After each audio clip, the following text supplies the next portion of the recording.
Comic like a clown, no noses, all pages. Bagging, boarding Batman in the gutter like amazing storytellers. We some fellas, we some felons in the mazes. Acapella varicella, cause the shit is so contagious. Mouse on the summaries, compiling guide the show. While the cycle spitting knowledge on the Yeti like a pro. Beat the babble, we the rabble, don't step to the squad. We get active, and haters like a cephalopod. You don't like fish talk? Do you hate a tomato? We the cuttlefish killers, tentacles on the table.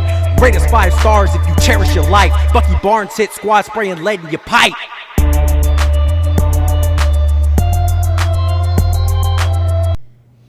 Hey everybody, welcome to another edition of Is This Just Bad? Is This Just Bad? The best podcast you never heard of. I'm your host, Professor Mouse, joined as always by the CB Cosmologist himself, Tony Fauci. It's like Tony Stark built the vaccine in a cave with a box of scraps. Yeah, it's wild that the MCU started with like a MacGyver scene. Tony Stark creating a fucking entire Iron Man suit out of sticks and gum. Like sheet metal plating, yeah. Yeah.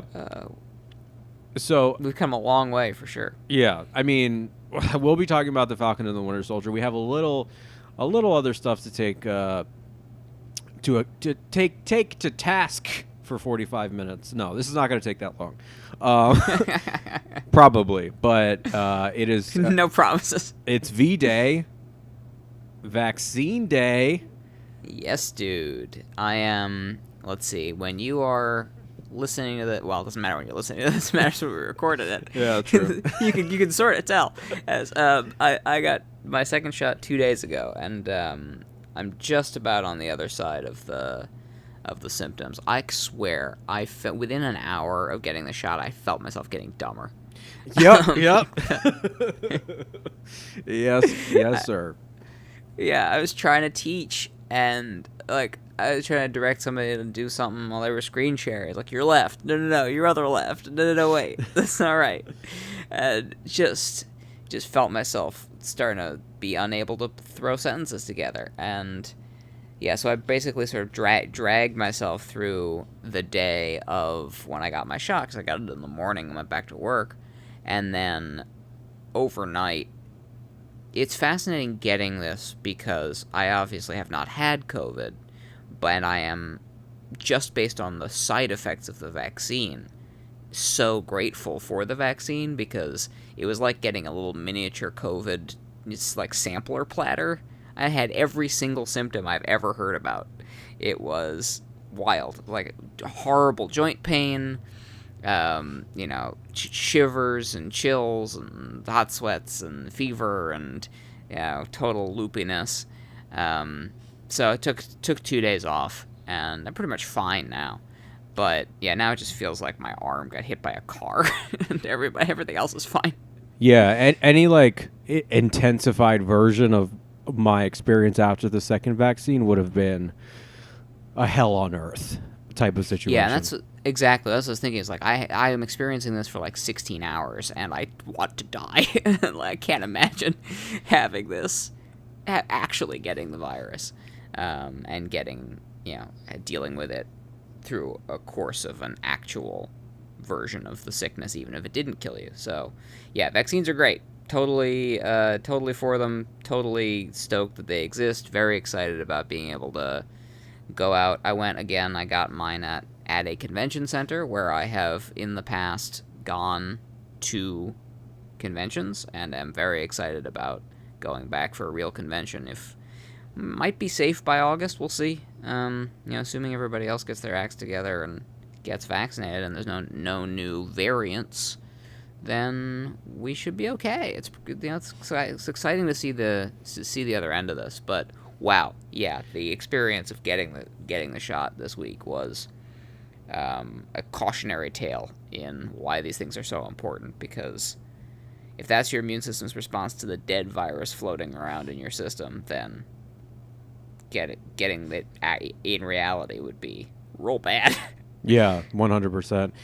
And well, that is a perfect segue into the Fauci news, but I do want to sit on this a little bit more to get into the granular aspects of these symptoms. So how did you first notice the dumbness? What was like the point at which you were self-conscious about how dumb you were? If there's anything this podcast needs more of, it's us being self-conscious of how fucking stupid we are. So yeah, it's good to interrogate this. I got the shot. I was feeling like a little fatigued, and then it was about an hour or two in. You can just kind of feel slowly. Everything takes a little bit longer to process. Mm-hmm. Words are a little bit harder to get out in an order that makes sense. It's like that kind of brain fog of feeling, when you have a bad cold or if you're really drunk. And then from there, just the kind of bone stupid staring at a document and being unable to, read it. And just not being able to process it. Like, nope, none of this is making sense. I'm aware that I'm looking at something, and I'm aware of all of the tasks I should be able to perform while reading this document, and I am also aware that I'm unable to do any of those things. I'm just kind of sitting here, trapped in my own head. It's just impossible to do anything. After I got the shot, I mean, I luckily didn't have work. I can't imagine what it was like to actually have to go to work the next day. But for me, I mean, it was just nothing. It was nothing doing. There was no way I could even function in that capacity. Yeah, and it was weird because that brain fog only lasted day of, the first 12 hours. And then same. The following 24 hours were just massive physical pain. Of, just everything hurts, skin's on fire, joints feel like they're your knees are gonna explode out of your body. Oh. Just is this terrible cycle of can't sit still because it hurts too much, but it hurts to move, but I can't stay in any one position for very long, so you're just constantly tossing and turning. So yeah, I just didn't sleep, just lay on the couch, suffering for a day and a half. Yeah, and now I'm fine. That was pretty much fine. But yeah, it was wild. Yeah, and then you just you sort of compound that, add a couple of days of that feeling, and then a couple of months of not being able to taste food, and then you have the COVID experience. Yeah, and my appetite was weird. I was got super ravenous, but then didn't want to eat anything. Nothing tasted good. I could still taste it. It just wasn't. It's like food turns to ash in your mouth. It's like being cursed by a mummy. Yeah. It was also the lethargy of being I can't move 20 feet to the refrigerator. I simply cannot do it. I do feel, I kind of feel hungry. I didn't have much of an appetite the day after. What's wild, though, is that I went to a drive-through one, and I was very, very scared. Because they make you wait 15 minutes to make sure you don't have a reaction.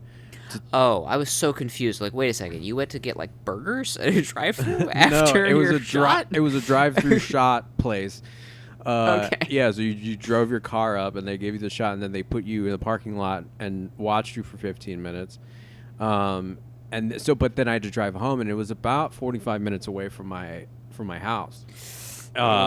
So yeah, it was about an hour, and towards the getting home part of the drive, I was I was starting to feel it.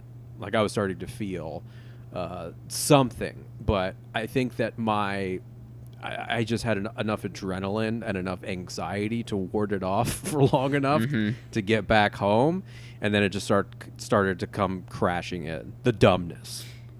Yeah, no, that's funny. You were on a ticking clock. You got got back just in time. Yeah. My body was you're about to be unable to decipher stop signs. You're about to be unable to understand speed limits or even the concept of driving. You need to get indoors immediately. We'll give you an hour, but after that, bro, it's on you. All bets are off. Yeah. That was an experience I had where I was presenting at a conference, and I was dangerously hungover. And Okay. I had to moderate a panel at and this is a classic academic conference story. I think that not experiencing it this way is actually the aberration. Like, this is the norm. So it was just like wildly hungover, and probably most of the panelists were as well. So I got home at like 4, and the panel started at 10. So I got like 3 hours of sleep, or 4 hours of sleep. Cool. Shot up, and was like, I feel great. Just lying to myself. And I knew that I was going to get just totally wasted. So I had put all my clothes and ironed all my clothes out. And so I kind of just like zombied through everything. I went to a convenience store. I got one of those 32-ounce Gatorades, chugged it, went in, did the panel, moderated it. Luckily, I didn't have to present or read anything. Otherwise, I would have been in real trouble. Ended the panel, thought it went well. Saw some friends outside of the convention center. Was like, yeah, I'm feeling good. We went out the other day, and we went out last night. It was great. We went to XYZ bar, and yeah, I'll catch up with you later today. Just lying, not realizing though, because my body feels fine. I'm like, man, I'm really not fucked up. I shouldn't be. I drank 7 gallons of beer yesterday. And so the moment I walk through the door back into the hotel room, I collapse. I'm just like unable to function. It's like my body went into borrowed time mode. Like, it was pure adrenaline just keeping me going, because I knew I had this professional obligation, which was the only reason that I even went to the conference, was for that hour-and-a-half panel. But as soon as I got home and it was over, I collapsed, and me and my wife stayed in that hotel room the entire day, just like dead, dehydrated, wrecked. And honestly, that was a kind of a no pun intended, but it was a sobering experience. that was the day I really decided that I'm not going to get hangovers anymore, and I haven't gotten one since. Yeah. And to be clear, because you don't drink as much, not because you somehow just figured out how to stop having hangovers. No, yeah, I didn't come up with the hangover cure. I love that that's a thing, though, that those exist. People have hangover cures. It's not real. There's no way to cure them. You can't cure them. You just have to not drink as much. Yeah, so I just stopped drinking as much. But who's to say, whenever we get back on the road and are in some city you've never been to before, if that will happen again, because that's usually the only time it happens now. Any type of drink, like even excessive drinking. I haven't really drank during the pandemic at all. Like, truly, I've been sober towards for like the beginning. Weren't you making fancy drinks? Yeah, I was making fancy drinks, but then the issue was that I realized that would have been.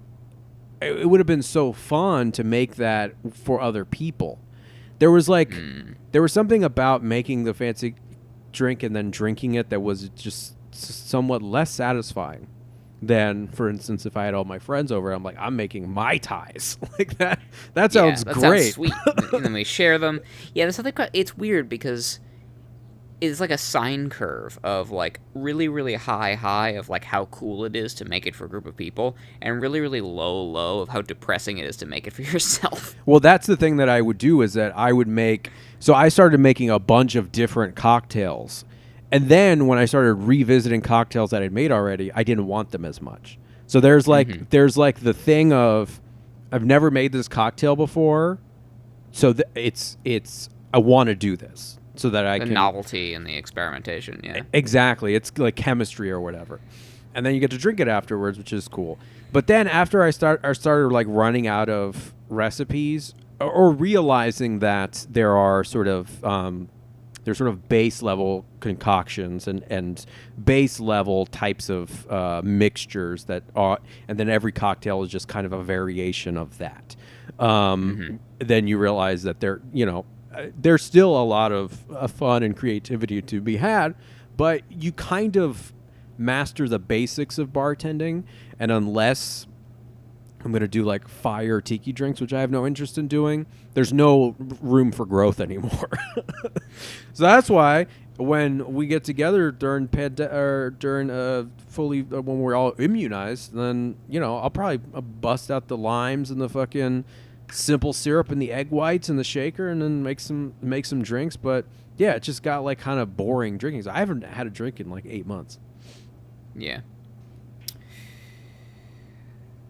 Well, anyway, so you're just going to tell me about yes. Speaking of the pandemic, you're going to tell me about Joe Rogan's rivalry now with Anthony Fauci? Well, so okay, and I understand this story because it's been being reported by major news outlets at this point. I just read a piece on Deadline about Fauci, about Rogan's response to Fauci's response to Rogan, and so Jesus. Okay. But this is all very difficult to keep track of because Rogan is on Spotify. Right. We talked about last week that Rogan has essentially disappeared from public view. Yeah, nobody really knows what's going on with him. I think Spotify has reported that it's the most listened to podcast on the platform, which I do believe. I just don't know anybody that listens to it really, and I never really listened to it beyond the fight stuff. I mean, yeah, Rogan is like one of those, a kind of a Renaissance man, but like the worst type, and not like a painter and a sculptor and a botanist or whatever, but like he's a fight guy, and he also coddles the alt-right and has people who are anti-transgender rights, and then also supports Bernie Sanders. Like, he's all over the place. Sort of like this, it wants to be anti-establishment Renaissance man, but it's mostly just like a bunch of fringe bullshit. Yeah, and also exactly. Bernie Sanders randomly. Yeah, and is it empowered a particular type of conservatism in the U.S. and it's what is kind of I don't even know if it's tragic. I don't know what it is, but I think one of the realities is that he is probably pretty socially liberal, but he and like a lot of sort of talking heads or people who are on like Clubhouse or new apps or that are making podcasts or had made podcasts during the pandemic, and also this translates to state legislatures, are really, really, really pinpointedly obsessed with controlling the lives of transgender people and speaking about the lives of transgender people. And it's always so been bizarre to me. Like, why do they care? Why?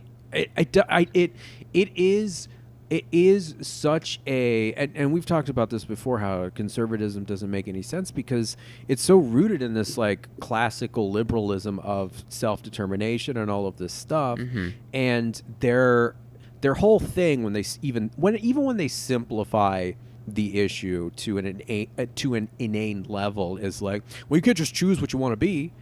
It's like, that's the basis of your whole political philosophy. I thought that was the point, is that you're supposed to be able to have self-determination. So you should be able to choose what you want to be, socially, gender-wise, whatever. So if it's all like, so if you can pull yourself up by your own bootstraps, it doesn't matter what kind of shoes you're wearing. Yeah. Yeah, it's bizarre. And what's so interesting is, so is it Arizona? I'm trying to remember what state it was. Kentucky, somewhere. They just passed, or are in the middle of passing, it's got some kind of horrifying name of Saving Adolescents from Experimentation Act. So it comes out as SAFE, or some bullshit. And, but the governor there vetoed it. Oh, this is Arkansas. Republican.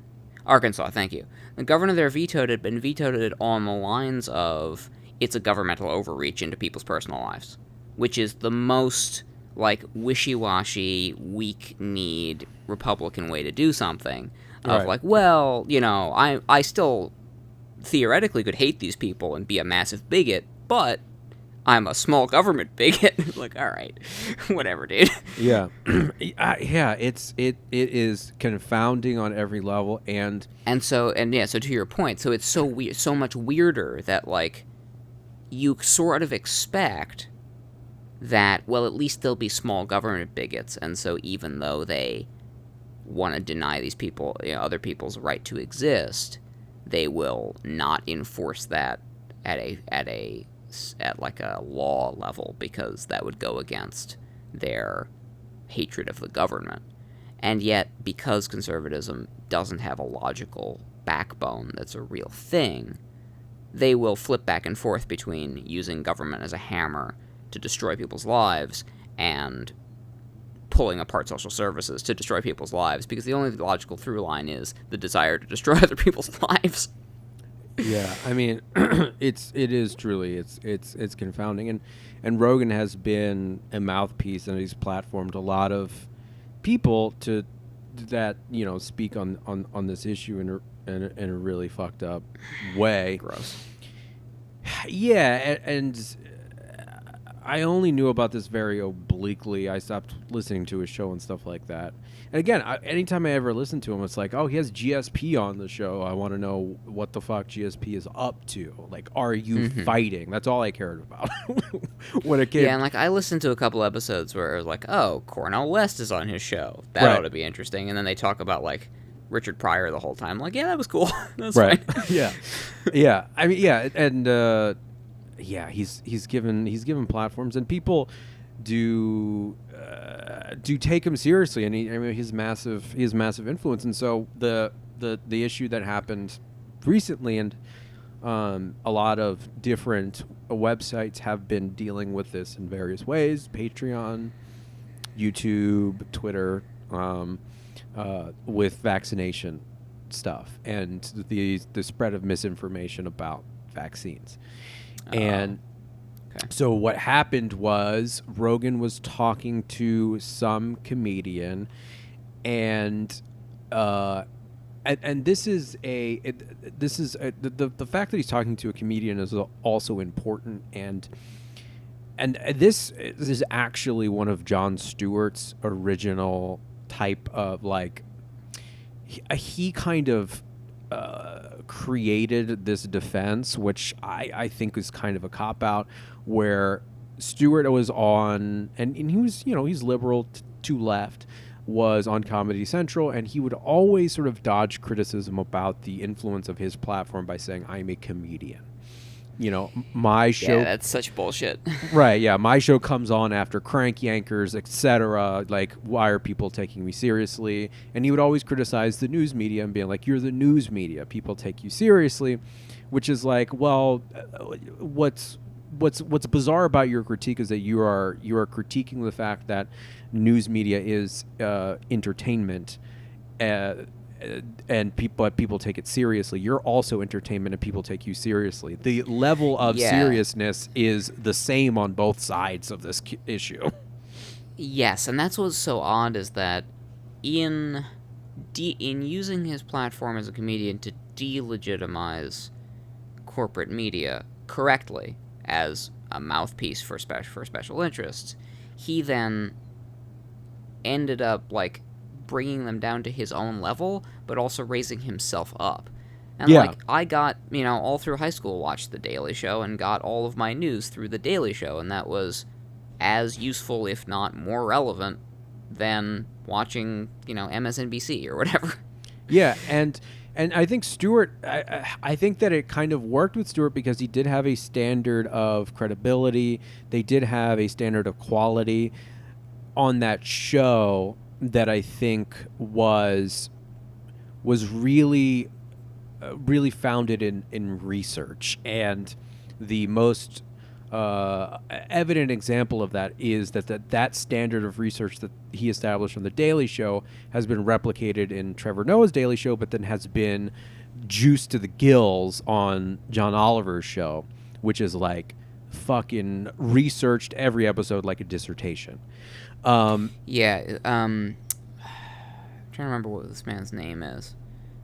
Lee Camp, Redacted Tonight, does a similar and he's on. He's much more leftist than any of those people, but he's still that same kind of joke of heavily researched and then comedic takedowns of whatever is going on in the news. And he's on our RT. And, but, like, so is Jesse Ventura sometimes. And, RT has like, a complicated relationship with the American psychology of, well, it's Russian state-owned media, therefore it must be inherently evil. It's like, but your state-owned media isn't somehow random. Whatever.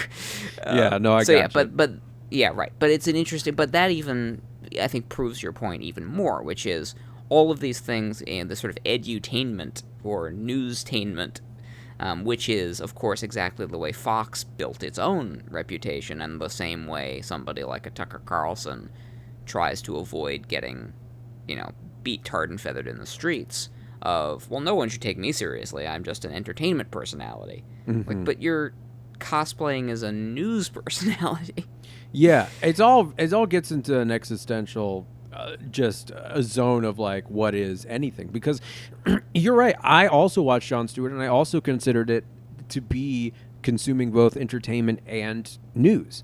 And what Stewart would always say is, like, people aren't coming to me for the news. It's like, they fucking are. And yeah, they really were. And they really were. And there were people who, I remember studies used to come out where they would talk about how, people who watched The Daily Show were XYZ informed about XYZ issue, and generally were pretty informed about stuff that was going on. And so he kind of established this model of the comedian who's talking about real world issues in real time. And that has been taken up in podcasts. The difference, though, in podcasts is, well, the similarity is that people continue to listen to influential comedians like Rogan on these issues, on these complex social issues, and on these issues of, like, worldly global import.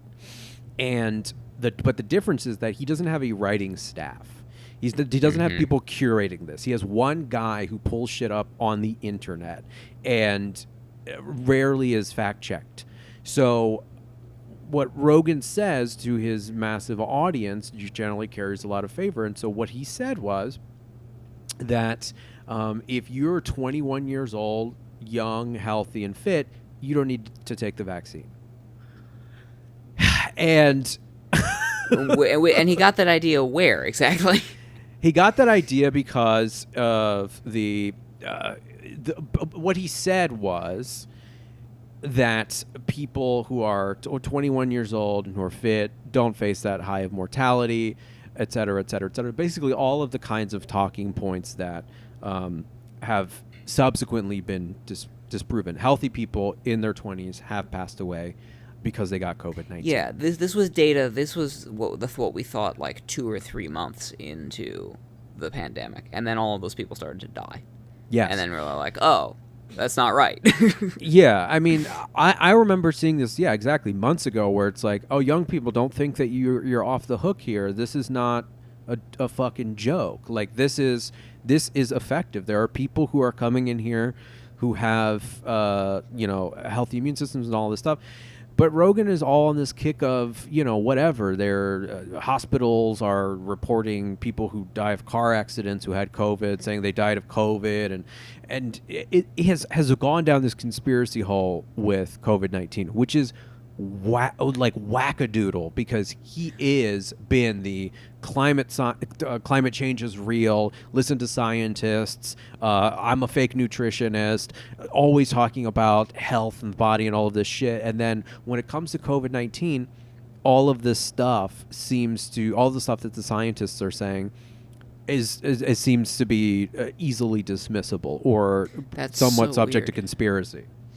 That's so. I mean, I guess eventually, when he's spending so much time with alt-righters and racists and such, it was gonna, you stare long enough into the abyss, and the abyss stares back at you, I suppose, and he was gonna get infected eventually. What's so funny is the conspiracy that he's going down the rabbit hole with of, like, hospitals misreporting their numbers. In fact, the opposite was true in New York State, and Governor Cuomo was forcing hospitals to misreport numbers the other way around. Of if they're old and they're going to an old folks home and then they die and they have COVID, don't report it as a COVID death, and covered up a bunch of numbers that way. And that had come out recently. So, it's actually the opposite, and lots of more people are dying than we thought, not fewer. Yeah. Well, so he says that on a podcast, and then Fauci on the Today Show responds, calling his statement incorrect. And I'm reading this off of Yahoo Entertainment piece on the story. I want to get Fauci's words correct. Mm-hmm. He said the reason why I want to point out here that you right now are doing at least as much, if not more, work than Joe Rogan by fact checking. Yeah. So Fauci says the reason why is you're talking about yourself in a vacuum. You're worried about yourself getting infected and the likelihood that you're not going to get any symptoms. But you can get infected and will get infected if you put yourself at risk. The story continues. As Fauci noted, even people who don't show symptoms of COVID-19 are at risk of, quote, propagating the outbreak, and you may inadvertently and innocently infect someone who really could have a problem with a severe outcome, end quote. Yep. It continues, quote, so if you want to worry about yourself and not society, then that's okay. But if you say to yourself, even if I get infected, I could do damage to somebody else, that's the reason why you've got to be careful and get vaccinated. And it's like but what he's saying is not, I didn't think that was like hidden information, or I thought that was the conventional wisdom. I thought that's what people who don't have comorbidities or aren't immunocompromised or are sort of relatively healthy, or even maybe have gotten COVID and got over it and who are still getting vaccinated, are getting vaccinated because we're all in this together. Like, is this a controversial thing? Does Rogan not understand that? Does he not give a fuck? Like, what's going on here? That's really interesting, because that really does boil down to it. It's not about the science. It's about a very simple, and this is that sort of conservative bullshit of whether we're in this together versus individual liberty and individual self-determination at the expense of literally everybody else. And that, again, has no basis in logic, has no basis in science. It is just like a feeling of sort of base selfishness. That is, I think, then American culture is very peculiar and exceptional in its ability to transmute and cloak that selfishness as a virtue of industriousness, I guess is what I'm looking for. It's like, wow, you're so self-made and self-directed, and you're gonna be a real go-getter because you're looking out for number one. And it's like, that's not how the society works. It can't work that way. Yeah. But that's so. I guess two things. One, yeah, that is the conventional wisdom among people who give a shit about other people. And the conventional wisdom among Republicans and conservatives and fascists who, as a rule, don't give a shit about other people is that, well, I'm fine, fuck you, got mine, is sort of the letter of the underlying logic there, which sucks. And it sucks that Joe Rogan has fallen for it, because it's a real simple, stupid scam. Yeah, and this also sort of goes toward his ability to be easily swayed by his guests. So the comedian he was talking to when he made the initial comments was a guy named Dave Smith, who's a more libertarian guy or whatever. And these are the comments that Fauci was specifically reacting to from that episode. So this is Rogan talking. Rogan says, if you're like 21 years old and you say to me, should I get vaccinated? I'll go no. If you're a healthy person and you're exercising all the time and you're young and you're eating well, I don't think you need to worry about this. Yes, just exercise more. Right. Yeah. That's obviously, yeah. Right. But that's also Jesus. his solution to everything. It's like, get hit by a truck, you need to exercise. If you get killed, walk it off. Yeah, and so then he has another show with a comedian named Andrew Santino. Andrew Santino is I think a little more lefty. He does a podcast with Bobby Lee, and they had been taking COVID seriously. They were in Los Angeles doing the show, and so to this guest, he responds to Fauci's comments. It's not really an apology, and it is kind of like. It does ring like a very arrogant guy talking totally out of his depth. But this is what he said. He said, there's some legitimate science behind these vaccines. Like, just like, from the jump. Like, yes, I'm glad we have the legitimation of. Yeah, I'm glad we got the Joe ring Rogan announcer seal from of the approval. UFC. Yeah, right. I was worried, but now that Joe Rogan says it's okay, I feel so much more confident. Yeah, he goes, this is the thing about this whole thing. People being upset at me. I'm not an anti-vax person. He continues, I said, I believe the vaccines are safe, and I encouraged many people to take them. My parents were vaccinated.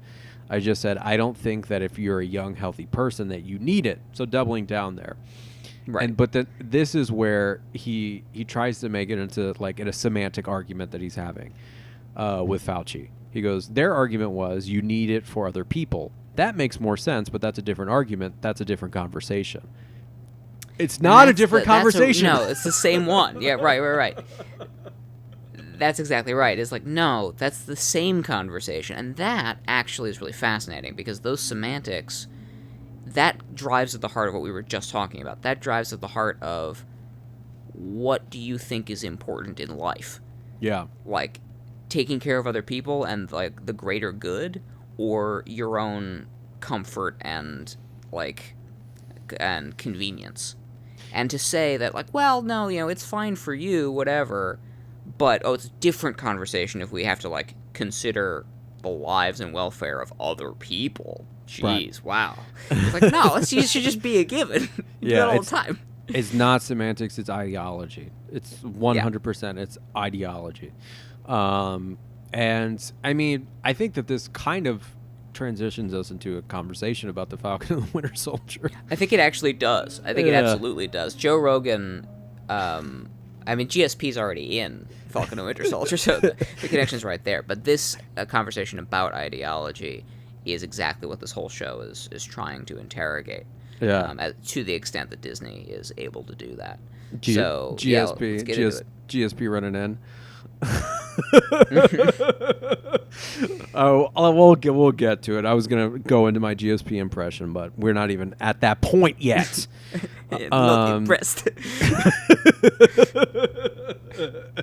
I am here for me. I am here to avenge take what is mine, if you will allow me to. Kill. I am here to kill the Falcon. Please, if it is convenient for you. If you name a time and a place that is convenient for both of our schedules, we can make this happen. Only if it is convenient, though. He's so polite. Even when he's trying to be a badass in the show, I can't do it. I just know after every take he apologizes. Because, he runs in and he's like, I am going to kill the Falcon. And after cut, just, I'm so sorry. Just in perfect English. You would pay me 4 times what you promised. No, it's fine. Like, what we agreed on is totally cool. Yeah. Come on. No, I get it. You're acting. It's fine. Can I please speak to Bob Iger? I need to apologize personally for for my behavior on the set. It's like, no, you were acting, bro. Adorable. Okay. Anyway, so yeah. So we talked about the first 3 episodes of the show. I saw the 4th episode when it came out, and I was like, I think we need to have this thing wrap up, because a lot of the critiques that I had about the show in the beginning about like what's the message here, what are they trying to do, what are they trying to say, required there to be like a resolution. Yeah. In order to assess whether or not it's able to successfully pull it off. So there's a lot of threads, and there's been a lot, written about this show and the conclusion and what happens to the various characters in the show and how they're what they're setting up with Wyatt Russell's character. And I think it is strange. There was a really, really, really highly regarded, critically lauded episodes 4 and 5, and then 6 was very mixed, mostly because of the resolution that they arrived at. So I think the thing that I want to talk about before we get to that, which I imagine is going to be the sort of bulk of the conversation, is the action and the kind of like the growth of the story after that midway point. Because I do think that one of the things that I didn't focus on enough is like the acting and the performances and the set pieces and the action and the cost, like the stuff that makes the show the show. Because it gets so deeply entrenched in the ideology of the show, because what the show is doing and what it represents and what it's trying to sort of say, that we often, or I, lose the thread on like what's actually going on in this show. I think that's a good point, because like as we said last time, because it's a Captain America show, it can't get away with just putting cool set pieces on screen. It is so entrenched in politics and ideology that could be all you focus on. But it's also a show about dudes in suits and, fighting each other, and there's a lot of, the classic Marvel method of, cool powers and fancy tech, and so there is, and plus spy drama, so there's a lot going on here that is just makes for the espionage super spy show, in addition to the commentary on racism and nationalism, which is cool. I mean, I think that makes it for that's why I like the Captain America movies, is they're doing two things at once, but it's hard to, you can split your focus. So, two big things. Well, one big thing, one little thing. Little thing was, the last thing we said from our previous episode about this was, are they going to have time to go to Wakanda? And then literally the first shot of the next episode is Bucky in Wakanda in a flashback, which I just thought was wonderful. But, so, what I want to hear from you, because I'll foreground this and then see what you thought. I'm getting the sense, and if we remember, Kevin Feige had said that these shows were going to be required viewing. And we said, well, that's kind of silly, because, like, I guess, but are people really going to sign up for this stuff? But what I'm getting the sense, having watched all of WandaVision, having watched all of this show, is lots of things happen, but what has been interesting to me is how many things are left unresolved, and how many characters are left with plates spinning in the air, or how many pieces are left on the board at the end of each one of these series. And they really do feel to me like they're meant to be connective tissue between movies, where every movie, like, something really conclusive happens, and there's still that sort of, a villain has to die at the end feel. And, like, MCU does that less often now, because there's so many of them, they realize that we're going to want to bring characters back. But the movies, because they're single movies, have these big punctuation points.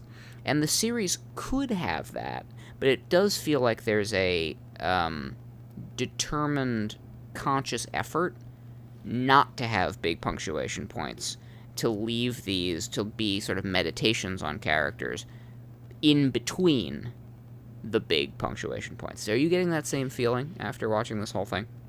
Yeah, I'm getting that. Okay, well, I'm about to do it like a litany of spoilers to illustrate a point. So, if for instance the next Avengers movie is coming out, right? what would I need to know, kind of like, where are the chess pieces on the board after this series wraps? And do I need the character study to understand how they got to that place? And so here's what I would need to know happened over the course of the Falcon and the Winter Soldier. That ultimately, Anthony Mackie becomes Captain America. That happens, right? And I wouldn't even need to read a Wikipedia summary or watch this show because it happened at the end of Avengers Endgame. So that already, I know I don't need to see this.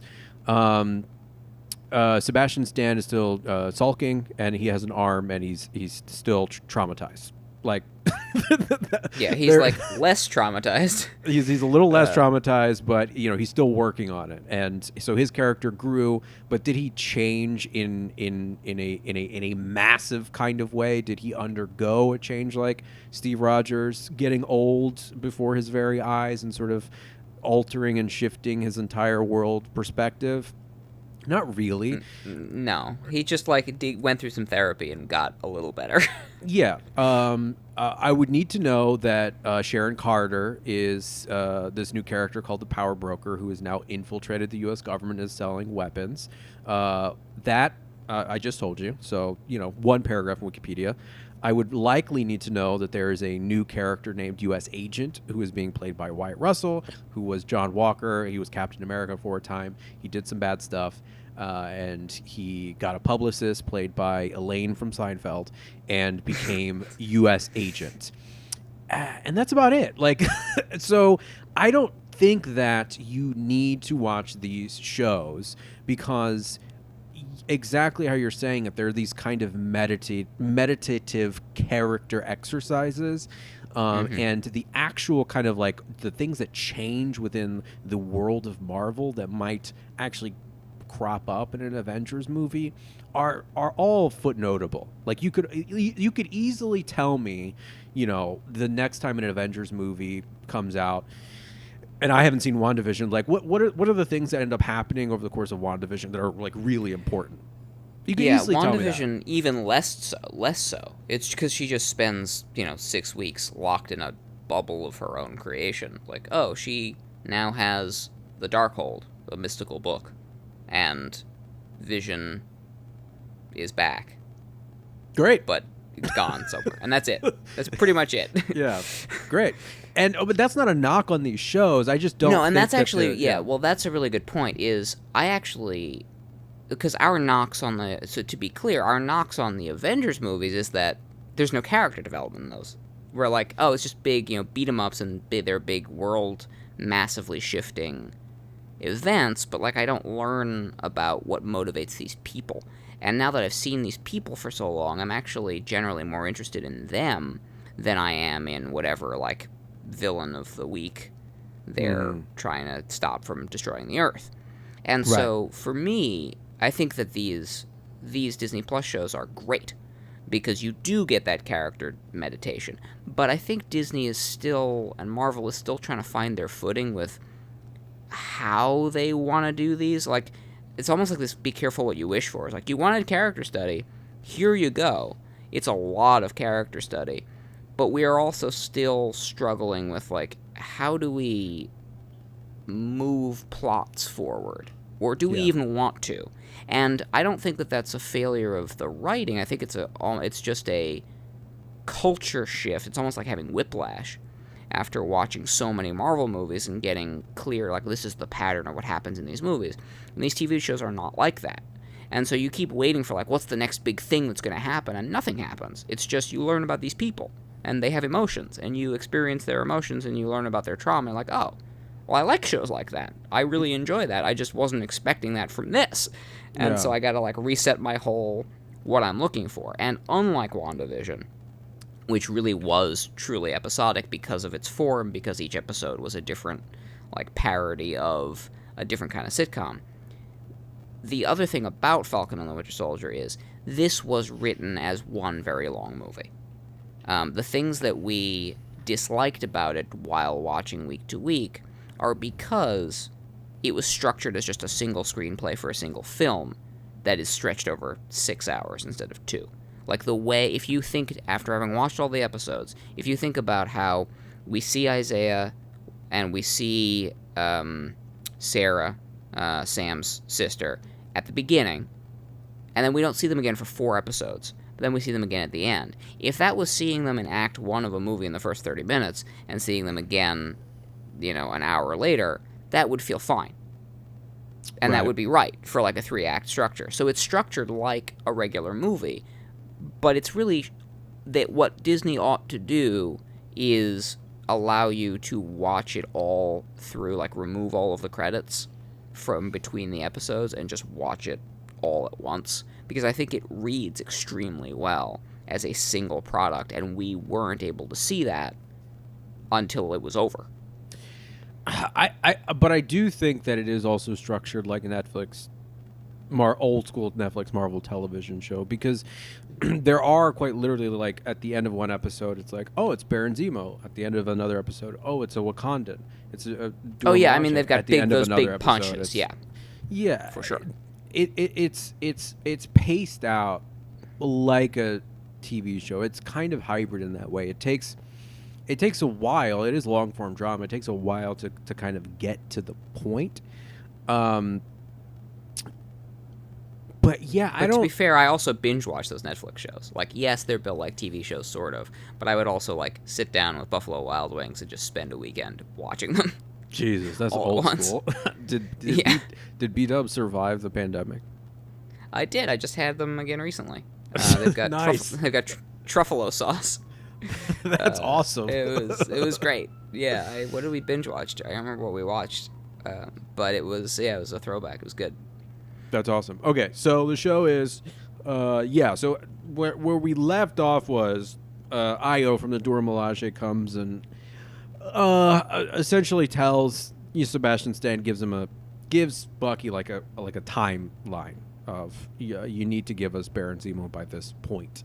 You can't just have him running out here free after he killed T'Chaka, which very fair. So yeah, they have to kick into gear. They are all routing, and seemingly independently, the Flag Smashers. And there is a confrontation in a warehouse. And this is probably the show's, I don't know if it's the show's biggest misstep, but this is the point of contention that a lot of people have brought up, is the treatment of the character of Battlestar, of Lamar. Got fridged. But essentially, yes, and there is there's a whole tried and true tradition of having a white character motivated by a black friend's sacrifice, like that is a kind of a Hollywood staple, a Hollywood tentpole, and to provide the white character some cover for some horrendous activities that he will then go on to take. And that is what happens crystal clear in this show.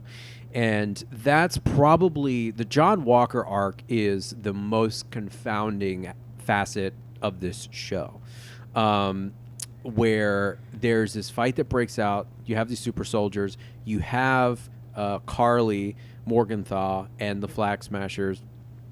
Essentially, they're going to do something that I fully support in eating the rich. Fuck these guys. They're going to crash this GRC commission. There's a redistricting of borders and stuff like that. Sam, Bucky, John, and Lamar all get wind that this is happening, and there's this massive confrontation. I will say the fight choreography among these various super soldiers is pretty great. At one point, they have the remaining 8 vials. I think it's 8 vials of super soldier serum, which, if there's any god, this is the last fucking serum that exists in the MCU. It appears to be. I mean, and they did a pretty good job of doing that through line of we've been trying to rebuild it for years. We keep failing. We finally got it, and then this guy, the guy who remade the serum, is now dead. All of his research has been burned. The vials, it was like they're trying to keep it as limited as possible. Yeah, and I believe there are only 8 vials left, and they have this like blowout fight in a church. I can't remember what was the facility that they were in. It was like a Yeah, it's some kind of church. It's hard to say. There's a bunch of these like Eastern European sort of bombed out looking buildings that like used to be very pretty, and it's just not clear what any of them are. Yeah, it looks totally bombed out. And it's like everybody is fighting. And I think this is the episode that received like 100% on Rotten Tomatoes, where it was like the massive sort of blowout where right afterwards everybody sort of goes their separate ways. But in the midst of all of this happening, Lamar is killed. He is, I believe, kicked so hard into an iron pole that his just like body explodes. Yeah, it's into like a cement pillar. Yeah, and like the super soldier, I think it's Carly who kicks him. It's Carly. He's just a dude. He's just a dude in a vest, and she's a super soldier, and his whole shit explodes. Yeah, very importantly, it is Carly. Carly does it. Carly's at fault. And so yeah, they bail. The serum like spills out all over the ground. They start destroying all of the serum. Well, importantly, Zemo starts destroying the serum. Yes, Zemo starts destroying and all this the is serum. fascinating. That Zemo, who his only through line is hates super soldiers, has been tracking this, tries to kill Carly.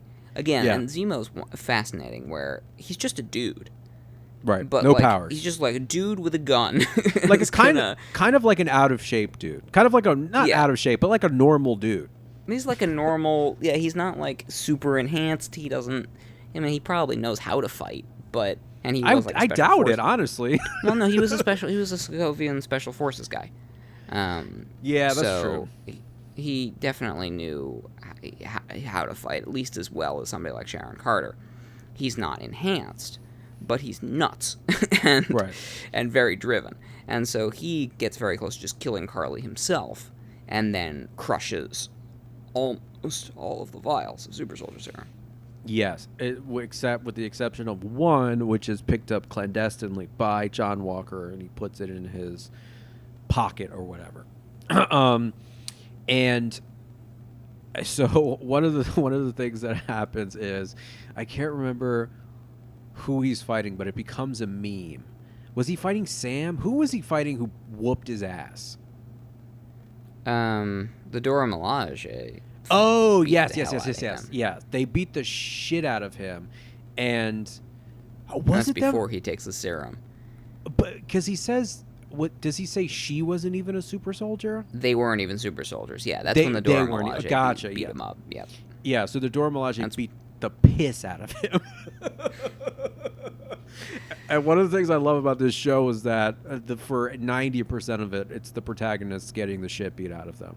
Like they are so bad at fighting. They're terrible at it. It's really interesting. And like Sam doesn't have any special training. Like he was a soldier, sure, but he was also like sort of an advanced paratrooper, basically, with these experimental wings. So his whole deal was to like pop in and beat people up, or theoretically rescue people, but probably just assassinate them. So he didn't have like super melee training of any kind, and he does not have the serum. And so, you know, most of the time in the show when Bucky's fighting somebody, he's fighting other super soldiers. And when he's fighting other super soldiers, he's basically, and there's always more of them than there are of him, he's constantly outnumbered. Like the one time he looks truly terrifying, the 2 times he looks truly terrifying, are in flashbacks as a Hydra agent, and when he's in Madripoor beating up regular dudes. In like the firefight. But when he's against other super soldiers, he's just like, okay. Sam cannot do anything. I've seen a bunch of memes of Sam. He spends his whole time like bouncing around, can't fight, gets wrecked constantly, can't even fight Batroc effectively. But I also do think it's kind of an inconsistency in the show, because the thing that confounds me about Bucky is that he he is a super soldier. Like, his arm does not come into play as much as it, I think, would reasonably come into play. I think what's important about that is he is sort of hamstringing himself here, where as part of what made him so dangerous as the Winter Soldier is that he was being brainwashed. So he didn't have any sense of self-preservation or any sense of morality or any sense of ethics. And so he was truly just like totally unleashed as a murder bot when he was the Winter Soldier, which makes him extra dangerous. Whereas there's even a line later in the show where Sam asks him when they're fixing the boat, hey, why didn't you use the metal arm? He's like, oh, it doesn't really always occur to me to use the metal arm because I'm right-handed. And I've got metal arm. Oh, that was a goof. That was a joke. That was a joke, but I think it's also important that as Bucky Barnes himself, he's just not as dangerous. Like, he's just not as truly lethal because he doesn't have the same killer edge as he does when he's the Winter Soldier. Yeah. I did laugh my ass off when he said that. Funny. Well, he says he's right-handed or he's left-handed. Or he's right-handed because the metal arm is his left. Gotcha. Well, I mean, not to go into semantics, but if you were right-handed, you would actually lead punch with your left hand. Yeah, well, again, as Bucky Barnes, not as much of a killer edge, doesn't know how to fight, I guess. He was a sniper. Yeah, that is truly like they don't know how to fight. I think Bucky is better. He's like a marksman, and Sam thrives when he's obviously when he's flying. So like when he's doing like aerial combat stuff, he's great. And there was that one set piece with the helicopter that I thought was really cool, where his specialty, I think, at least filmically, is kind of like a Tom Cruise in Mission Impossible, or where like he does a crazy stunts, or like a 007. Both Ethan Hunt and James Bond have all these like gadgets and shit, and their way of and the way that the set pieces are often crafted in those movies is by using these different forms of technology to create some kind of deception or to run some kind of game, and that's kind of how that helicopter thing pans out. He gets his drone bot to go find out if there's somebody who has who knows how to fly a helicopter, and then he times it perfectly so that he throws the shield and gets the guy out of the cockpit in order for the person who has the flight experience to grab a hold and safely pilot the helicopter. So his strength is deception, I think. Yes, I think that's a really, really excellent comparison, because what's the one thing that, like, in any of those James Bond movies that James Bond always has the hardest time with? And it's really big dudes. Yeah. Like, Jaws. Yeah, fighting. Like, truly. He can't fight. He can't fight that way. He's okay, but he's not great. He's very good with a gun, and very good with deception, and very good with schemes and gadgets. And then when you just have, like, a giant human one-on-one against him, he's always, like, getting his ass kicked. Yeah. And the Daniel Craig guy... Because these are spy movies at the end of the day, it kind of follows that genre and that, like, trope of they're awesome at, like, all their fancy shit, and then when you just put them one-on-one, Bucky's pretty good at it, and everybody else just sucks. Yeah. Especially the new Captain America. He's terrible at it. Unclear how he got the gig. Truly unclear how he got this job. But nobody knows. And that actually is... I was reading an interview with Spellman, the writer, and we should talk a lot about John Walker, but my fear is that Spellman tried to be too subtle, actually, with Walker's arc, because the attempt here was to portray a goofball white dude who fails up and never faces real consequences. And that was on purpose, to be like, the truth of the world is that these unqualified white guys get kind of shunted around from figurehead position to figurehead position, make mistakes, suffer not nearly as many consequences as they ought to, and then rebound far more times than they really should deserve. And that is not a good thing. And that's exactly what happens to John Walker. Yeah, I think that the major issue with it is that Sam Wilson doesn't object to his presence.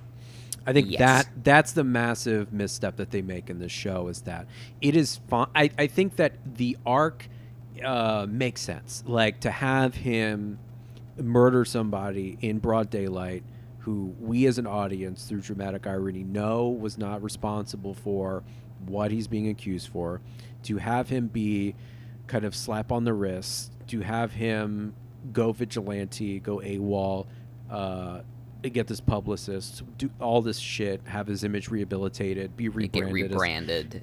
as a different thing, with but literally changing very little of him. All of that is very clever. The satire is on point. However, you have an antagonism here where you have a deeply moral character in Sam, and you have a deeply amoral character in John, and by the rules that you've established in the story you're trying to tell, he should not accept John's help. Correct. Yes, and that's the thing is, Sam should shit-can John at every opportunity. And the fact that, like, they leave that to Bucky to do, and it's very funny, where, like, Bucky will reluctantly work with John and then take the piss out of him at every opportunity. Yes. It's good, but it's not good enough. Yeah, but importantly, the never problem- condemn him. Right, but they never condemn him, and that is the problem. I'm in a bunch of these, like, meme groups on Facebook, and I've seen the bootlickers just, like, flock to John Walker as when he tries to save the van full of the GRC people, and they're locked in this as hostages, and he has the choice of going after Carly or saving the van. And you and I and Maul and anybody of leftist watching is like, these people in this van suck. Like, whatever. Like, Right. I don't necessarily want to see them die just, for the sake of wanton violence, but we know that they suck and they're about to impose an additional apartheid on the world. Like, they're not good people. Mm-hmm. And also, even if they were good people, one act of choosing to save these people in danger doesn't make up for the fact that John Walker is now an insane super soldier who's off his rocker. And all of the bootlickers have been like, oh, this is vindication. All you John Walker haters must be feeling stupid now. He's great. You treated him too harsh. It's like, no. He's still an idiot. He's still totally unqualified. He's still twitchy and unpredictable. And so, but it's fascinating to... So then the problem with satire is that it's so easy to miss. And that's what I mean Right. about, like, this. Without in an attempt to make this realistic, and Spellman even, like, somebody interviewer asked him, like, so they took the shield from him, but why didn't they take his suit? It's like, and Spellman was like, well, what do you think happens to white people when they face official consequences? Of course they didn't take his suit. Like, he never actually suffers as many consequences as he ought to. And in that attempt to make this kind of realistic satire, people just missed the point of it and thought that he was still the good guy. Yeah. And because we should have put a finer point on it and been like, no, Sam and Bucky clearly hate him. He sucks. Well, but the show also vindicates Walker because of the resolution that it reaches. And so the show ultimately condemns Carly Morgenthau and describes her unhinged, misguided teenager. I don't necessarily understand what is misguided about armed revolution against fascism. No. But the show does not abide by that. And so the fact that the way that it is constructed, John Walker commits a necessary act in order for Sam Wilson to have a conversation with the people who are in the van. And so what the show ultimately tells us is that armed revolution is not the way. Conversation amongst adults is the way. And you're What's like, okay. interesting to me is, okay, sure. This show would make more sense if Bernie Sanders were president. Because Sam Wilson's speech is very much putting him in the Bernie Sanders mold of desperately trying to save our existing capitalist institutions and trying to, like, scold them into being better than they will ever be. Like, having this misplaced faith in the current system as being redeemable. And, like, even Sam's idea of, like, you don't want to see Carly 2.0. Like, this was the compromise. This was your last chance. It's only going to get worse from here. You have to do better. Would be cool, except we have seen that nobody is planning to do better. Right. It's just not realistic anymore. Yeah, and it's a confounding show, because I think that as episodes 4 and 5 sort of develop and you find out who everybody is, you find out that Sharon Carter is the power broker. She's playing both sides. She gets GSP to come back. There's that great red tinted fight scene between Falcon and GSP. I love GSP throws a chair to counter the shield. It's just hilarious to me. Yeah. And before that, so Sam and Bucky work on whatever on his skiff, and then also Sam has this sort of training montage where he's learning how to use the shield and stuff like that. And so it builds nicely. There's some moments that I'll talk about in a second that I think are kind of contradictory, but as it starts to flow, it's making sense. I never understood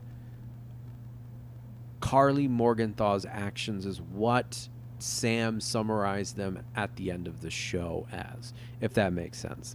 Like, I never understood that what she did was condemnable to the degree that Sam is not validating her struggle as much as warning about somebody similar to her coming into existence. Yeah, Sam is doing the worst kind of horseshoe theory shit of, like, Carly Morgenthau on one side and Thanos on the other are equal to you guys in the middle who have the ability to help people but also hurt people.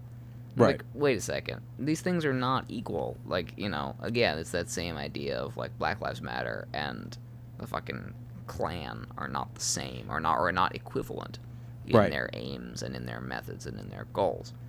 But in an attempt to, like, appeal to and scold these senators, Sam is really reducing Carly's struggle to, like, a straw man, I think, a little bit. Yeah, she was just young and stupid. Like, she did something stupid because she was too young to understand how adults run the world. And I think that a better message is that adults don't understand that those types of disconnected adults don't understand the type of havoc that they wreak on and the Sam world. was trying to get to that of, like, great, you've just been locked in a van and dangled over a bridge. Remember that feeling of powerlessness. Understand that other people feel like that every day, and you have the power to make them feel better, and you just choose not to. Yeah. And that's right and true and good that he said that. But because he said that, that means he understands where Carly's coming from, and he says that to her, and I believe that he does. And, like, his whole, having a shorthand for having the experience of being oppressed as a black man in America certainly has empathy for Carly, but then there's still a weird disconnect where he still chooses to be Captain America because he thinks the system is somehow redeemable and that it still has the capacity to affect positive change, where I think we, as viewers, are past that now. Yeah, the solution is a more compassionate bureaucracy. Cool. Which is also illustrated in the arc of Isaiah Bradley. This was a confounding arc to me because I thought that At one point, I thought maybe they were going to do the kind of radical storytelling that you could do because you're on television, rather than it being in a movie. And so Sam goes to a place. He goes to Baltimore, and it looks just like it. And It does. It looks like a scene out of The Wire. No, it doesn't at all. It looks terrible. The fucking shit is all detached homes. There's yards. There's a fucking garden. Where is that garden? I mean, I wouldn't be close enough to look, but I know that they don't exist.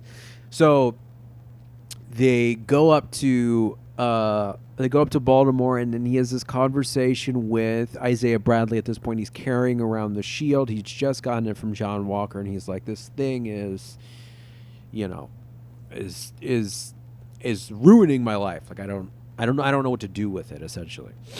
And he has this conversation with Isaiah Bradley, who recounts all of the sort of trauma that he has experienced. He sees the shield. He says they'll never let a black man be Captain America, and no self-respecting black person would. Mm-hmm. And then Sam hears him and is like, "Yeah, I think that's right." And there's a moment where you're like, "Oh my God!" And so he then goes and he figures it out. He seizes on community power, and in the most sort of like a purest distillation that you'll ever see of sort of in the MCU, to be clear, of grassroots black political power, where everybody's just sort of pulls their resources together, and it's just classic sort of mutual aid. And so I'm like, this is what the show is. It's like, abandon this iconography, abandon this symbolism, abandon this patriotism, and reinvest your energy in mutual aid, mutual community benefit, and helping people out. Like, that is the purest form on an interpersonal level of socialism. It's like, we're bringing all of our resources together because we understand that as a pillar of this community, you and your parents and your family have all helped us out, and we help you out. And that's what it is. Because no one else is going to. Yeah. No one else is going to. And so this is all happening, and I'm like, man, he's just going to throw the fucking shield away. And then out of nowhere, he's just like, nah, come on, I can't do that. I think to his sisters, like, exactly. What would be the point of all of Isaiah Bradley's suffering if I didn't pick up the shield and keep fighting? It's like, I don't know if that's the message. I don't know that that's what he told you, though. Like, I don't know that that's what he told you, and also the reaction that you had to what he told you was to abandon the flashy iconography. Like, that's not it. That the sort of power of the individual. And so this is where I think, it's a critique or whatever, but I also understand this is a superhero show.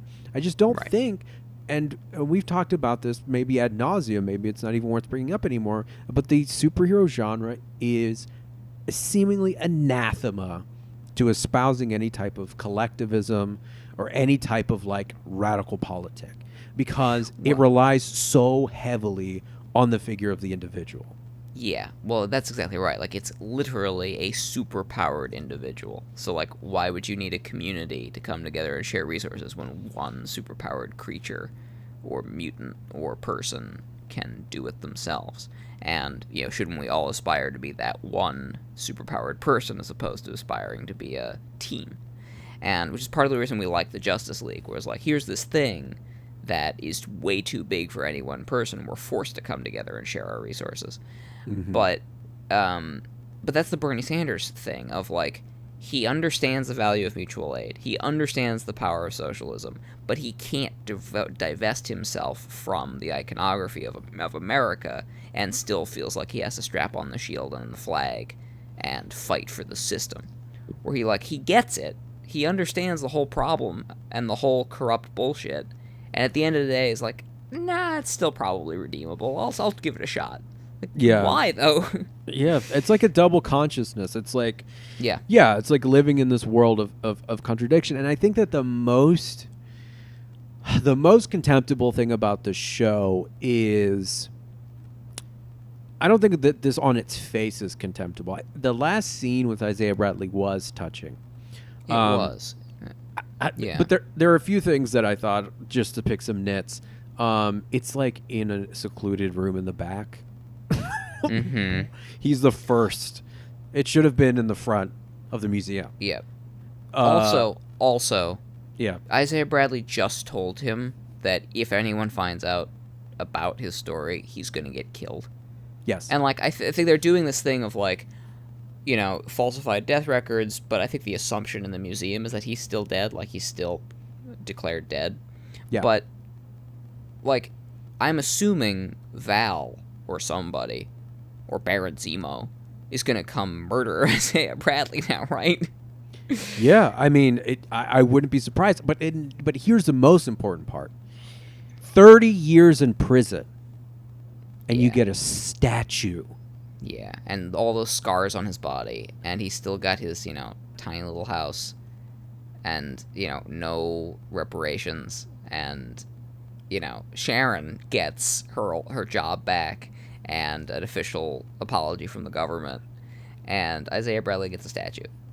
In the back As, of a like, museum. At the back of a museum, as, like, you know, okay, your legacy is secured, but, like, dude's still kicking around. He's old, but he's still very strong and still very active, and has a grandson. Yeah. And, like, you gonna do something for him? Are you going to do anything Like, right for now? him? No. Because when I was watching that scene, I was like, oh, so this is the end. We'll never see this actor or this character again. He got a statue. That's it. Yeah, and that's what I'm afraid of, because he's such a... I mean, this is Carl Lumbly, who's an incredible actor. Yeah, he's And great. I love, like, the investigation of what does it mean to be an old man who's also a super soldier, and, like, he's just carrying giant flower pots around. And I'd love to see him come back. I mean, I think he'd be... And now Spellman is writing Captain America 4, so there will be another Captain America movie. Chris Evans is not involved, so it'll be about Anthony Mackie. I hope Lumbly comes back. I would love to have Isaiah Bradley continue to be an important piece of this story. But I felt the same way. I was like, oh, this is over now. Like, he got the statue, and in Marvel superhero terms, and in, like, or even in American history terms, Right. we, you know, perpetuate an atrocity on you. We give you a statue later, and we're done. We're square now, right? Like, you got your statue. It's fine. In the MCU, it happens in the MCU, in American history, and in the movie The Postman, starring Kevin Costner. Oh, God. Yeah, you're right. Which ends with the gold statue of Kevin Costner. Movie directed by Kevin Costner. Yeah. So yeah, it's confounding and strange for sure. I thought the show, as far as the show goes, as far as it went when it came to set pieces and stuff like that, I thought it was thoroughly enjoyable. I had a few mouth agape moments as I was watching it. Really, like, the there was no urgency around Sam's decision to pick up the shield. I was really taken aback by that decision, because everything leading up to that point was showing me something that I'd never seen in Marvel, probably never will again. Well, maybe, since he's, you know, the same guy is doing Captain America 4. But I was like in this sort of different realm where I was like seeing a creator think about superheroism in a different way, seeing it done through collective power was like really, really new and refreshing. I like the idea that, you know, I think the way to rewrite this, like, how do you do this better where you still preserve that community power? And I think rather than Sam coming to the decision himself, if over the course of that rebuilding the boat, if the entire community had said, we want you to take up the shield, like, we are supporting each other because you're a pillar of the community. And if somebody had explicitly been like, no, it's not about, although it is a personal decision for Sam, if he understood himself to be the avatar of his community, which I think he does does in fact understand himself to be, but if that had been explicitly like the community comes together and goes, no, it's important that you have the shield, it's important that you carry this forward, it's important that you stand up for us, and we had explicitly put a bow on that, and then he picks up the shield. It's like, all right, I'm Black America. I'm fighting for I'm Captain Louisiana or whatever. And that would be great. You know, Captain New Orleans. Yeah, right. He's the Captain Planet of this group of people, this avatar of their collective resources, instead of the symbol of the nation that doesn't care about them. I think that's implied, but it's not explicitly shown hard enough, and that would have made a difference. Yeah, it's. I think that's right. How do you arrive at the point at which Sam alters a decision that he's mulling over in his head? And so there's the individual decision, and there's the democratic decision that you outline, and it's like, I think. What if they'd taken a vote and say, no, we all want you to be Captain America, and then he paints a pelican on the shield or something. That would be awesome. And I thought that the suit design was cool, but it is so much more egregious than just the shield, because he's just a flying flag of Captain-y Americanness. Yeah, I don't know. I really, really don't know. I think ideologically, I think politically, I think morally, it's all over the place. I thought the show was angling toward having Sam find common cause with the Flag Smashers, and for the resolution to be a more synthetic negotiation rather than him advocating on behalf of a dead Carly Morgenthau. And it's just confounding because I felt like the show was building toward all of these things and then just kind of abandoned it and made the decisions that I consider to be much more predictable. Because at the beginning I'm like, man, they have to support these kids. They have to support these kids. They have to lift these kids up. These kids have legitimate concerns. They have legitimate grievances. Their fight deserves some type of support, by Disney no less. And then having that parallel storyline of Sam exercising and having essentially his livelihood and his family's livelihood saved by the same type of mutual aid that the Flag Smashers are also engaged in. Mm-hmm. I'm like, they're building to something here after having him hear the first super soldier condemn the shield. I'm like, they're building to something here, and it just totally takes this 180 where I'm like, man, I guess you just can't do it. You just can't do it. Yeah, and that's that double consciousness of, but we still gotta wear the flag and we still gotta protect the system. And this is probably about as progressive as... They push the envelope farther than I expected, but very much like a Lovecraft Country. Once you start pushing that envelope halfway through, you're like, okay, so you have the ability to take those next couple of steps, and then they just don't. Yeah. And you're like, come on. It's the same critique I had about Lovecraft Country. If magic is the thing that is creating an uneven distribution of resources and power in the world, then rather than transfer it to another group, magic shouldn't exist. Right. And if that shield is the symbol of this historical legacy of experimentation on black bodies and the destruction of black people, then the shield shouldn't exist. Like, that's the answer. But it's a fucking TV show. Like, right. And it's a cool prop, and it's not gonna it's beyond the capacity of these shows.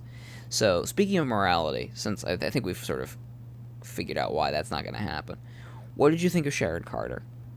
Because that's the other takeaway. I've seen people freaking out about her as a power broker, which I thought was interesting. Well, I want to know why people are freaking out about it, because I guess I don't understand the mythology enough to understand why people are freaking out. So part about of it is, I mean, sure. So the power broker is a different character. He's a dumb 80s villain from Marvel Comics. Nobody cares about him. He's one of those villains that, like, you can do whatever you want with him because he's whatever. Doesn't not matter. a precious, Yeah, not an IP that anybody gives a shit about. So, it's a twist, but I've seen people be like, oh, well, she must be Mystique in disguise, or she must be influenced by the Mandarin, or she must be a Skrull, because there's no way. And I think that there is a real desire to prevent her from having character growth. And I think the same people who hate this turn also like John Walker, where it's this feeling of they want things to be very black and white, and they don't understand how she could be evil. But evil is, with a capital E, is not what Sharon Carter is. Sharon Carter was always a spy. Sharon Carter was always shady as fuck. She was spying on Steve Rogers in Winter Soldier when we met her for the first time. And, she's a legacy of spies going all the way back to Peggy Carter. And so, she's been abandoned by the government she spied for. She's been in exile for years. She's always been, opportunistic and clever. So it makes perfect sense that her character growth would be trying to amass power for herself once she's cut off from her support system in the intelligence agencies in the U.S. I think it's great.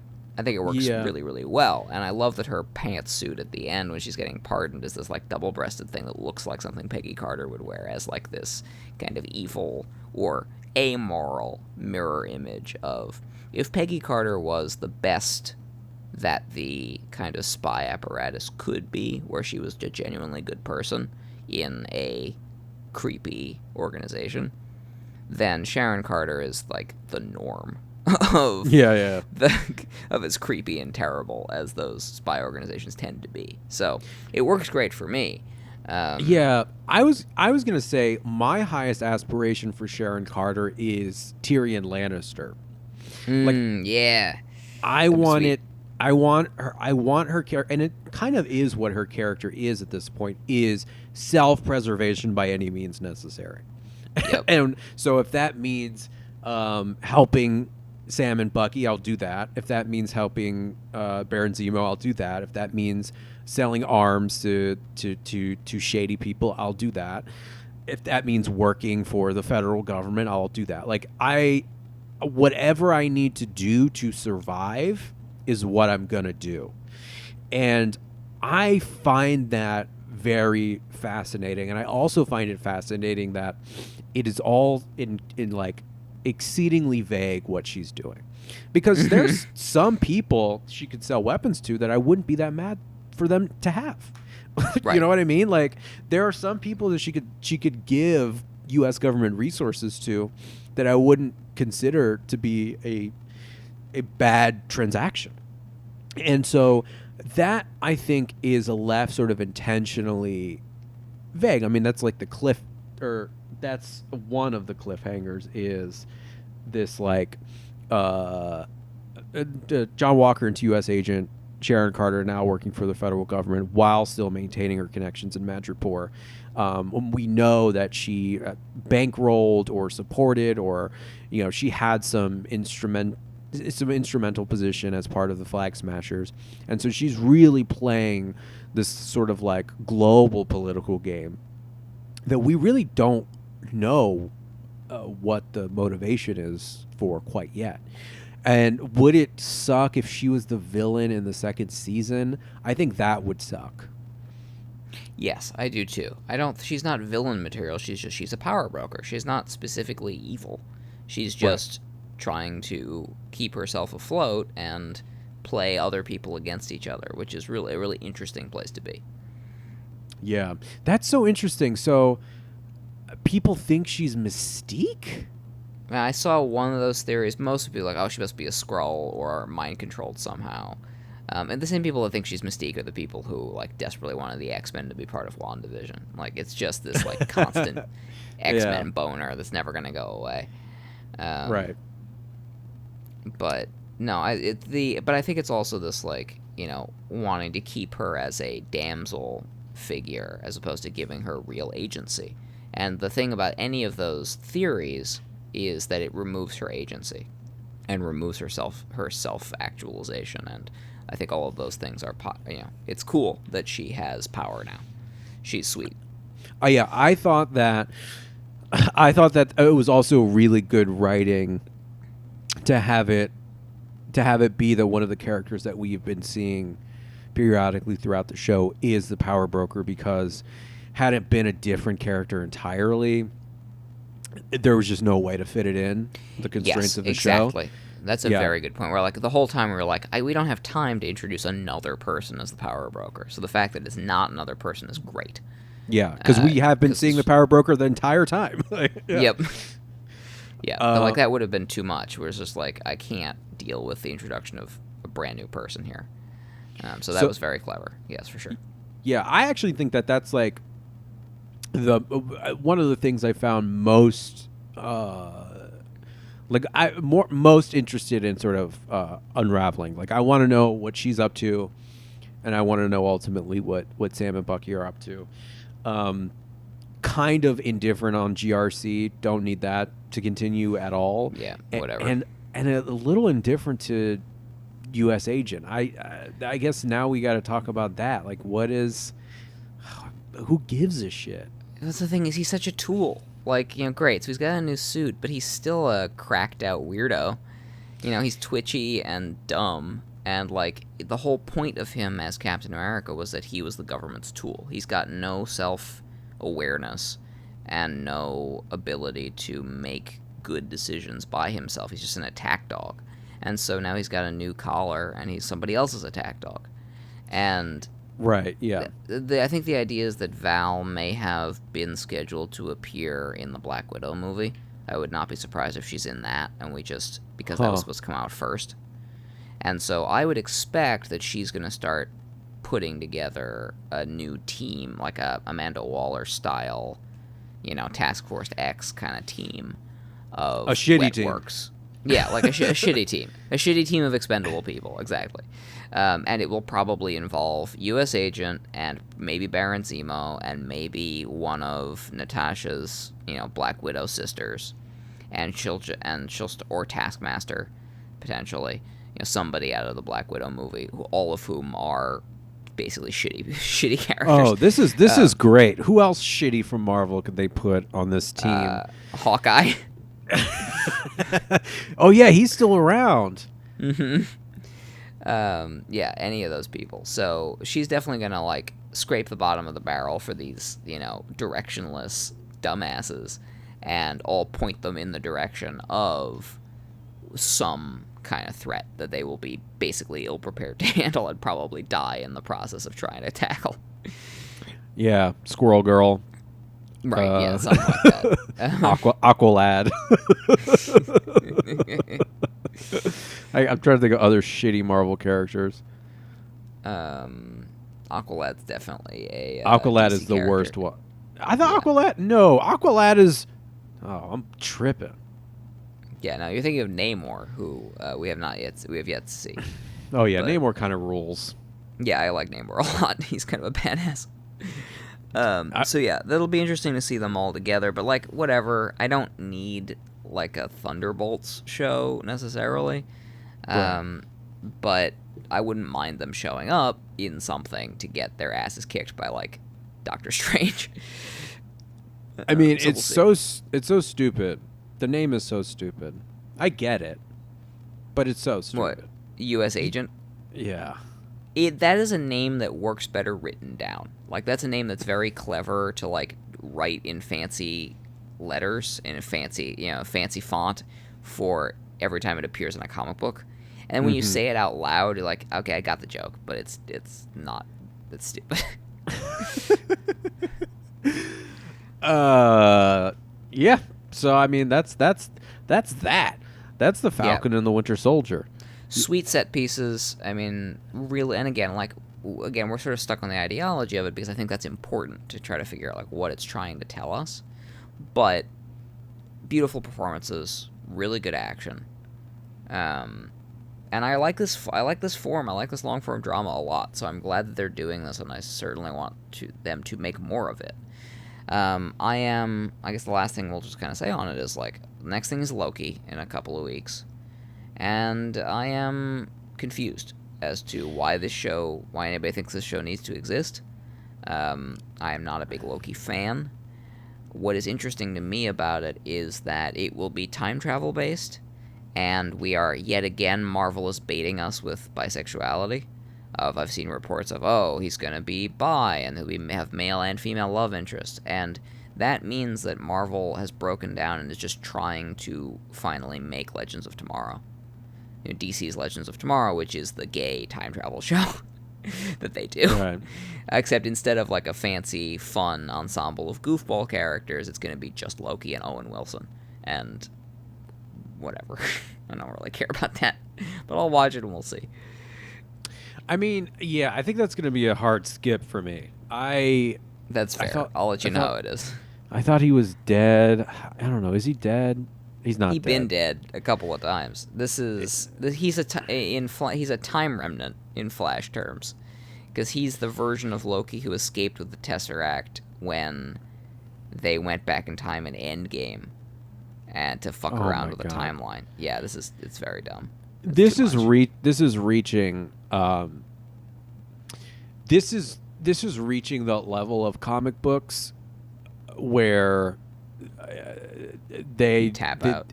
Well, yeah, where I tap out personally, but also where they reset the universe. Yes, exactly. This is why you have crises on Infinite Earths. Like, this is why those events exist, because it gets too complicated, and you're like, nope, just gonna blow everything up and try again. Yeah, where it's like, oh wait, he's on a time branch. I remember something about branches. Hulk told me there was a branch. I guess Loki's on a branch. Yeah, that's exactly right. And there's a squirrel at the end of it. Squirrel girl. I don't know, dude. Oh my god. Yeah, well, it's confirmed Captain America 4 by the Hollywood Reporter. There's no director attached, but Spellman, Malcolm Spellman, who was the showrunner for Falcon and Winter Soldier, and Dallin Musan, don't know how to say it, I think Musan or Musan, who wrote actually episode 5, which I believe is the episode that got 100% on Rotten Tomatoes, and that the Hollywood Reporter is saying is the best episode of that show. They're writing the script for the 4th film. Cool. No one knows what Chris Evans' involvement will be, if any. And I had heard, you're more keyed into this than I am, that there was that news or rumor circulating that he had decided to return or sign a contract with Marvel, and that he, after that, was like, I don't really know anything about that.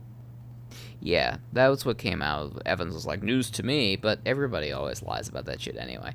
My assumption is that for now, I expect him to come back in like a cameo in something else, like where they might do a Multiverse of Madness thing where we get an alternate Captain America in a different, flashback or a timeline thing to be like, what might have been, and he'll do like little guest appearances because he doesn't want to be fully involved in I do not expect the main timeline Steve Rogers to return.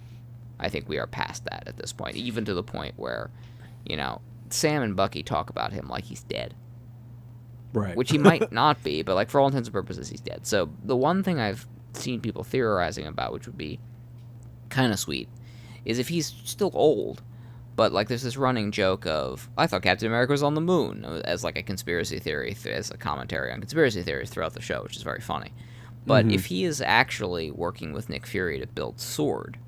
as like, a kinder, gentler alternative to S.H.I.E.L.D. that's worried about alien invasions or whatever, that could be cool. And then he comes back. That would be fun. Small doses. So yeah, that's my dream spot for him right now.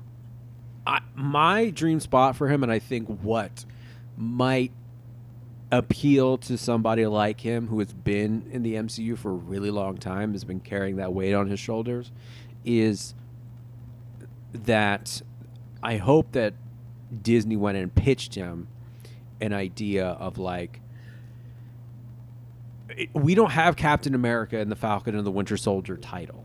Like, that's still up for grabs. We can write a show, we could have a show scripted called Captain America where you play Captain America and have it be a period piece where you're able to engage in sort of like a romantic series arc of, you know, what if storyline where you can do a genre piece. We're doing genre pieces now. So we have WandaVision. We have this sort of trippy experimental show. We have The Falcon and the Winter Soldier. We have this action set piece oriented spy show. We could give you sort of free reign to explore anything that you want to within the sort of world of Captain America.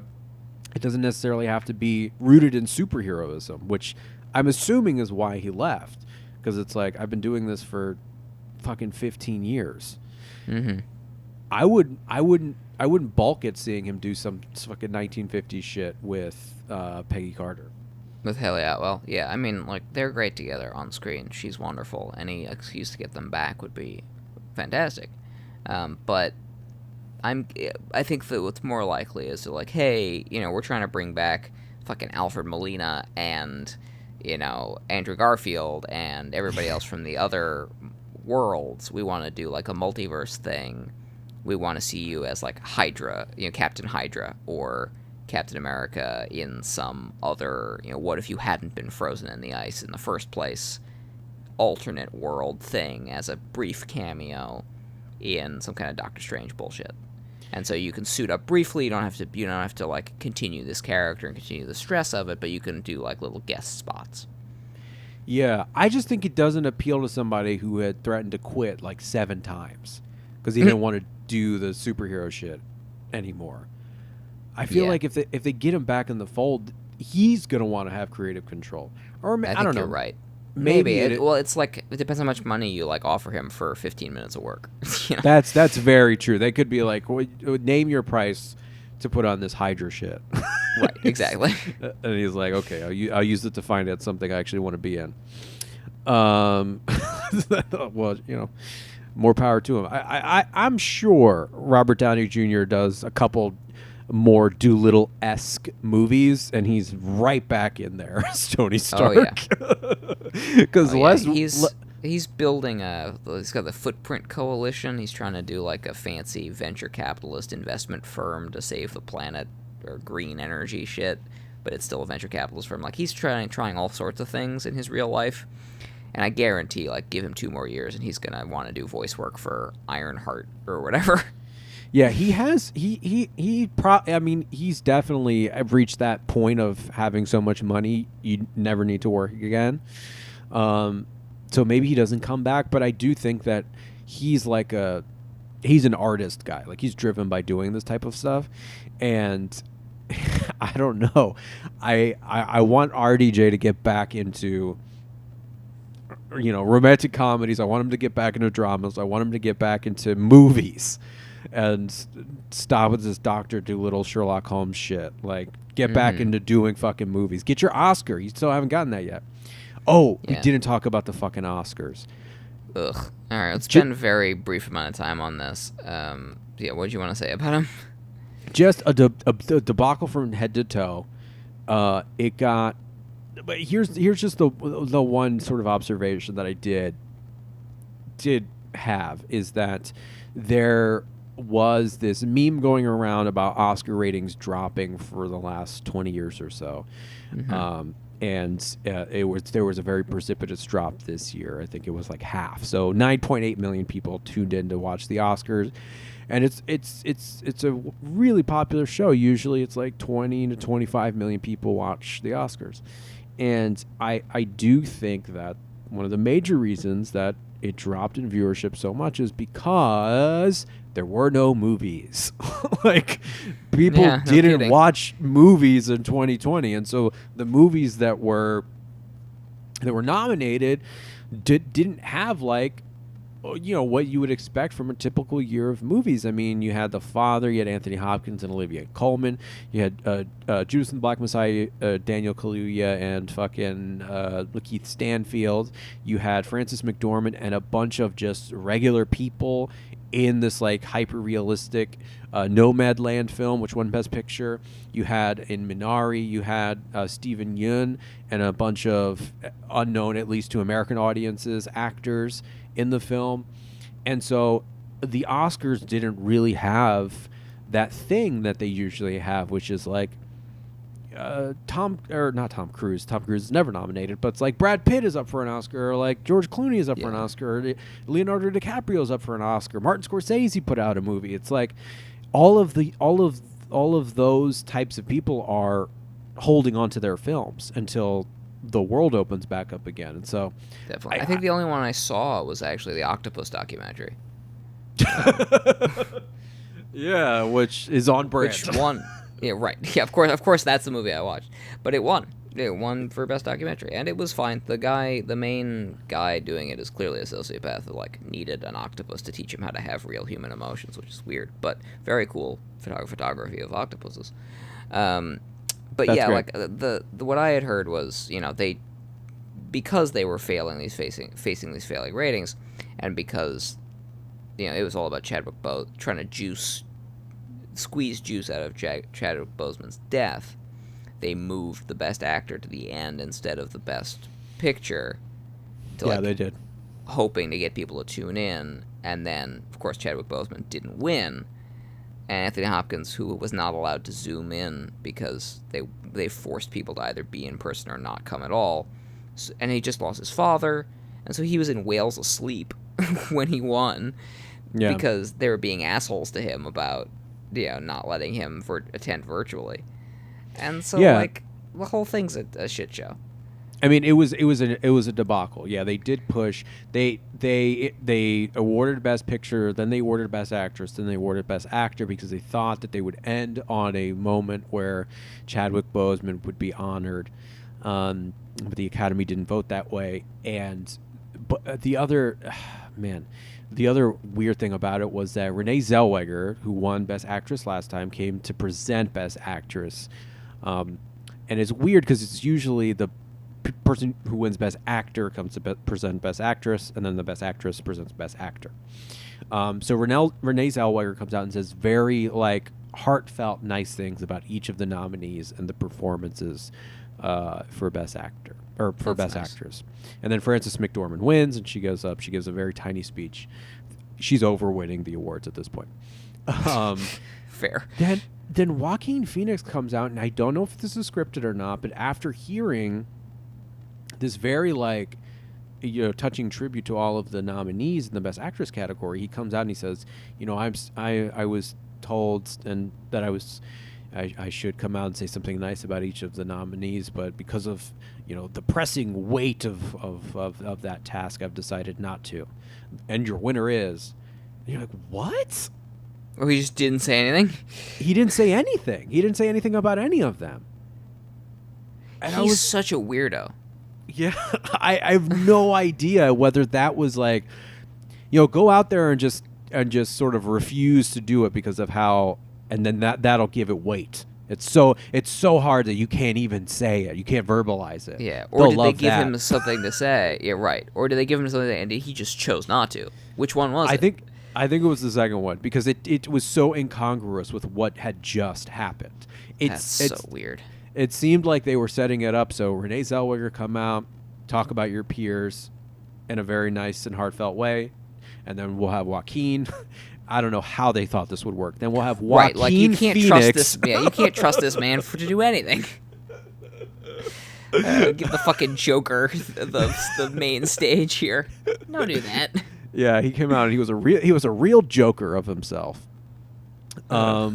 Yeah, and then Anthony Hopkins won. It was the most abrupt ending to an Oscars ever.